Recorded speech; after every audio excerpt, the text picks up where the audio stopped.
இந்த 2026ஆம் ஆண்டு விருச்சிக ராசி என்பவர்களுக்கு கடன் பிரச்சனை கண்டிப்பாக நிவர்த்தி ஆகும்.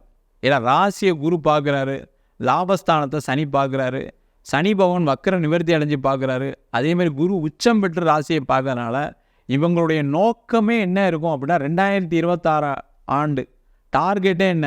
நிறைய பேர் மேனிஃபெஸ்டோன்னு சொல்கிறாங்க, நிறைய பேர் நான் ஒரு புதிய முயற்சிகள் இந்த வருஷம் செய்ய போகிறேன், நிறைய பேர் சபதம் மாதிரிலாம் எடுப்பாங்க. அது முதன்மையான சபதம் என்ன இருக்கும்னா கடன் பிரச்சனையை இந்த வருஷம் தீர்க்க போகிறேன் அப்படின்னு யோசிப்பாங்க. அந்த விஷயங்கள் நடைபெறுவதற்கான வாய்ப்பு உண்டு.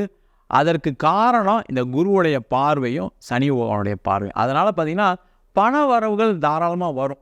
முக்கியமாக நிறைய பேர் என்ன பண்ணுவாங்கன்னா கடனோட அளவை குறைப்பாங்க. நிறைய இடத்துல வெளியில் வட்டிக்கு வாங்கியிருப்பாங்க. அந்த வட்டிக்கு வாங்கி அந்த மாதம் சம்பாதிச்ச காசு ஃபுல்லாக வட்டி கட்டிகிட்டு இருக்காங்க. அந்த மாதிரி நிலைமை மாறி திடீர்னு பார்த்திங்கன்னா ஒரு பேங்க் லோன் கிடைக்கும். அந்த பேங்க் லோன் மாத இஎம்ஐயாக மாறி இவங்க அந்த மாத இஎம்ஐ ரொம்ப அதுவும் அந்த கட்டுற வட்டியும் சேமாக இருக்கும். அதன் மூலமாக என்னென்னா நீண்ட காலம் ஒரு லோன் எடுத்து இவங்க அந்த கடனுடைய அளவை குறைச்சே தீர்வன் உறுதி எடுத்து அதன் மூலமாக கடன் பிரச்சனையை தீர்க்கக்கூடிய ஒரு முதன்மையான வருடமாக 2026ஆம் ஆண்டு விருச்சிக ராசி என்பவர்களுக்கு இருக்க போகுது.